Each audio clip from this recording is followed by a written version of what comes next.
छल, धोखा, बिट्रेयल। कहते हैं जब कोई किसी को धोखा देता है तो वो यूं ही नहीं जाता, वो लौट कर वापस आता है। लेकिन अगर छलने वाला कोई इंसान नहीं हो बल्कि कोई रूह हो तो। मैं आरजे मैत्री, मिडनाइट रेडियो से एक बार फिर आपके कॉल के इंतज़ार में, आपके उन दिलचस्प किस्सों को सुनने के लिए जो इस अंधेरी रात को कुछ और अंधेरी कर दें। Hello and welcome to midnight radio. हम किससे बात कर रहे हैं? मैं मेघा, माधोपुर से। शायद आपने इस जगह का नाम भी ना सुना हो। मेरा जन्म यहीं हुआ था, पर जब मैं 3 साल की थी तो मेरे बाबूजी, जो सरपंच भी थे, उन्होंने मुझे मेरी बुआ के पास भेज दिया। मेरा बचपन, पढ़ाई सब बुआ के घर में ही हुआ। जब स्कूल की छुट्टियां भी होती तब भी कभी मुझे माधोपुर नहीं जाने दिया जाता था। कभी कभी बाबूजी मुझसे मिलने बुआ के घर ही आ जाते, पर जब मैं साथ चलने को कहती तो कहते, नहीं, तुम यहीं रहोगी। मेरा मतलब तुम्हारी पढ़ाई ज़्यादा ज़रूरी है। यहाँ तुम्हारे दोस्त भी तो हैं। गांव में क्या रखा है, अच्छे से पढ़ो और डॉक्टर बनो। वो मेरी एक ना सुनते। कितनी ही बार मैंने चलने को कहा, पर उनका जवाब एक ही होता, नहीं। पर एक दिन मैंने ठान लिया कि मैं माधोपुर जाऊंगी। मेरे 12th के एग्ज़ाम्स ख़त्म हो चुके थे। मैंने अपने दोस्तों के साथ मिलकर सारी प्लानिंग कर ली थी कि कॉलेज ज्वाइन करने से पहले मैं घर जाऊंगी। मेरी बुआ एक बहुत धार्मिक औरत है और मुझे पता था कि वो महाशिवरात्रि के दिन मंदिर ज़रूर जाएंगी और उन्हें कम से कम 3-4 घंटे लगेंगे। मैंने मेरी दोस्त कुसुम और उसके भाई के साथ मिलकर ये डिसाइड किया कि उसी वक्त हम माधोपुर की बस पकड़ेंगे और फिर वहाँ पहुँचकर सबको सरप्राइज़ कर देंगे। क्या किसी को हमारे पहुँचने से पहले पता तो नहीं चल जाएगा? अगर बुआ जी ने कॉल कर दिया तो? जब तक वो मंदिर से वापस आएंगी और सब कुछ समझेंगी तब तक हम माधोपुर पहुँच जाएंगे। मैंने अचानक घर पहुंचकर सबको चौंका दिया था। बाबूजी! मेघा, तुम यहाँ कैसे आई? यहाँ क्यों आई? और ये दोनों कौन हैं? बाबूजी, पर मेरी बात तो सुनिए। पर बाबूजी ने मेरी एक ना सुनी। मुझे वापस भेजने के लिए नौकर को इंतज़ाम करने को भेज दिया, पर नौकर ने कुछ देर में ही लौटकर बताया कि गांव से जाने वाला पुल टूट गया है और अगले 2 दिन तक जाना नामुमकिन है। बाबूजी ने कुछ नहीं कहा, पर उनके चेहरे पर चिंता और गुस्सा दोनों साफ नज़र आ रहे थे। रात के करीब 3 बजे मेरी नींद किसी औरत के रोने की आवाज़ से अचानक से खुल गई।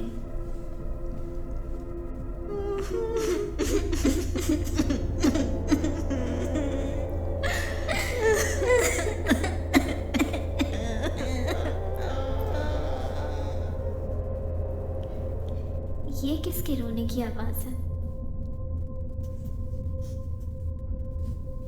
धीरे धीरे आवाज़ तेज हो रही थी।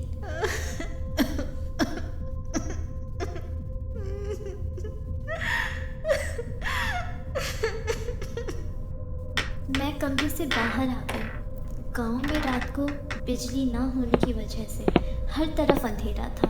बस गलियारे के आखिर में जल रही एक लालटेन से हल्की रोशनी आ रही थी।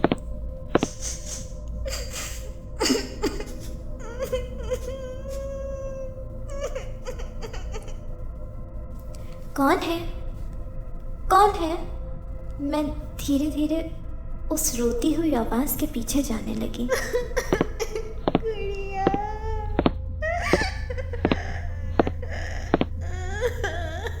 आवाज़ एक कमरे से आ रही थी जिस पर एक बड़ा सा ताला था।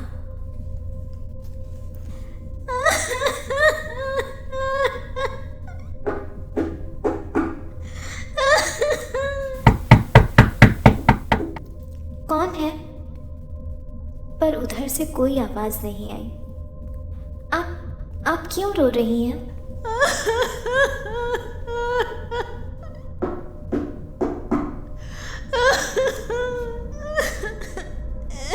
देखिए देखिए, आप रोइए मत। मुझे बताइए, शायद मैं आपकी कुछ मदद कर सकूं। और आपको इस कमरे में किसने बंद किया है? तुम कौन हो? मैं इतने बरसों से यहाँ बंद हूँ, पर आज तक किसी ने भी मेरी आवाज़ पर, मेरे रोने पर ध्यान नहीं दिया। मैं मेघा हूँ, ठाकुर उदय सिंह जी की बेटी। और आप? ठाकुर उदय सिंह जी की बेटी? गुड़िया, मेरी गुड़िया। मैंने महसूस किया कि वो दरवाजे के एकदम नज़दीक आ गई।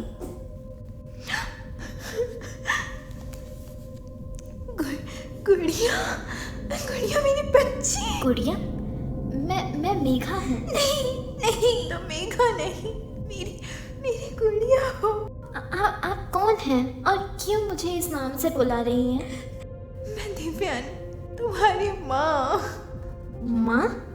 पर नहीं, मेरी माँ तो मुझे जन्म। झूठ! सबने झूठ कहा है तुमसे। मुझे 18 सालों से यहाँ कैद कर रखा है। नहीं, ऐसा नहीं हो सकता। यही सच है मेरी बच्ची। इस हवेली की हर एक ईंट इस बात की साक्षी है। 20 साल बीत चुके हैं उस दिन को जब मैं पहली बार इस हवेली में आई थी।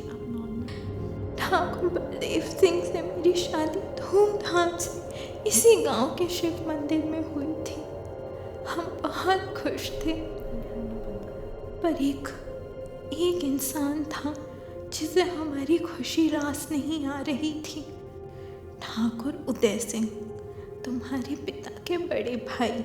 तुम्हारे दादाजी ने मरने से पहले जायदाद के 2 हिस्से कर दिए थे, पर बड़े भाई साहब सारी जायदाद अपने लिए चाहते थे।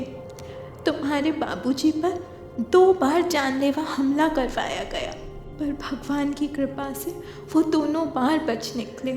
इसी चिंता में कि कहीं उनके दुश्मन उन्हें किसी दिन मार देंगे तो हम दोनों का क्या होगा, उन्होंने सारी जायदाद वकील से मिलकर तुम्हारे नाम कर दी और उसका गार्जियन मुझे बना दिया, जब तक तुम 18 साल की ना हो जाओ। और किस्मत का खेल देखो बेटा, 3 दिन बाद ही भाई साहब ने उन्हें मार डाला। जब उन्हें पता चला कि इस सब के बाद भी उन्हें जायदाद नहीं मिलेगी, तो वो गुस्से से हमें भी मारने आ गए। लेकिन ये जानने के बाद कि इसी से वो आधी जायदाद से हाथ धो बैठेंगे और हमारे मरने के बाद भी उन्हें कुछ नहीं मिलेगा, उन्होंने तुम्हें मुझसे दूर कर दिया और मुझे यहाँ इन अंधेरों में कैद कर दिया। तुम्हें वो यहाँ से दूर कहीं ले गए और ये कहकर कि वो तुम्हें मार देंगे, मुझे जब चाहे किसी भी पेपर पर साइन करवा लेते और तुम्हारी संपत्ति लूटते रहे। मेरा सर चकरा रहा था। ये सब कैसे हो सकता है? क्या मेरे बाबूजी ऐसा कर सकते हैं? पर फिर मुझे हमेशा यहाँ से दूर क्यों रखा? क्या ऐसा हो सकता है कि ये औरत सच कह रही हो कि सच में ये मेरी माँ है? ऐसे ही कई सवाल मेरे मन में घूम रहे थे।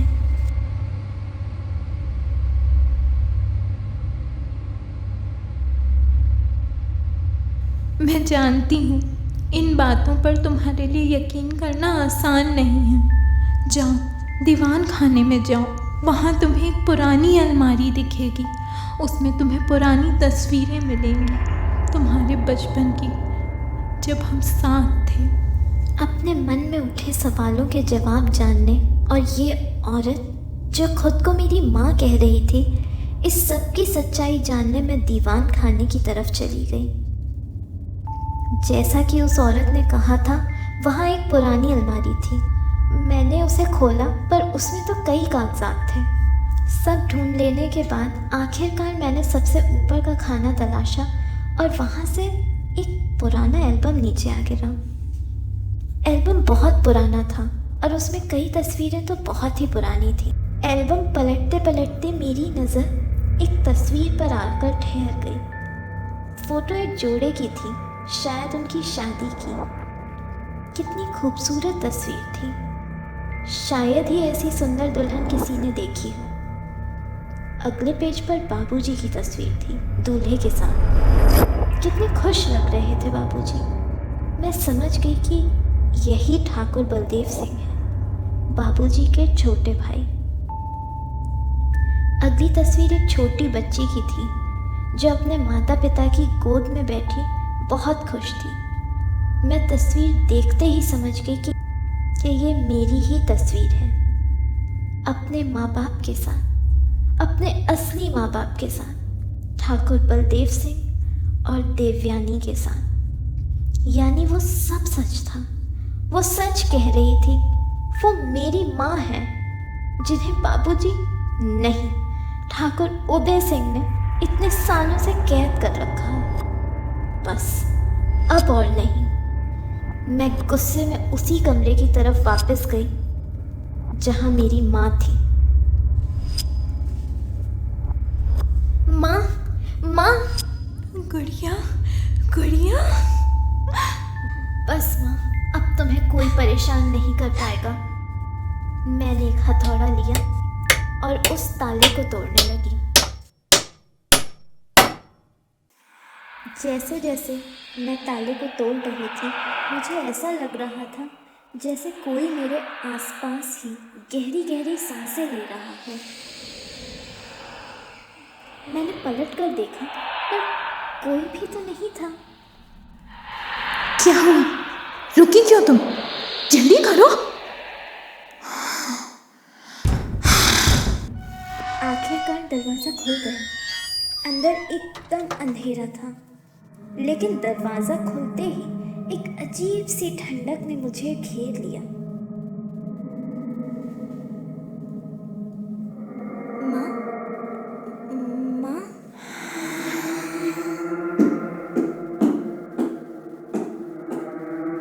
गुड़िया, मेरी गुड़िया। टॉर्च की रोशनी उनके आगे बढ़ते हुए पैरों पर पड़ी, जिसमें दायां आगे की ओर था और बायां पैर पीछे की तरफ था।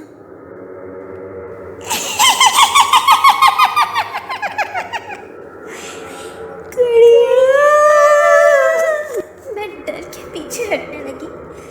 डर की एक ठंडी लहर मेरे अंदर दौड़ गई। अचानक वो छत की तरफ उठने लगी, ऊपर ऊपर और छत से चिपक गई। मैं डर से वहीं गिर गई थी। तभी वो चीखती हुई मेरी तरफ उड़ते हुए आई।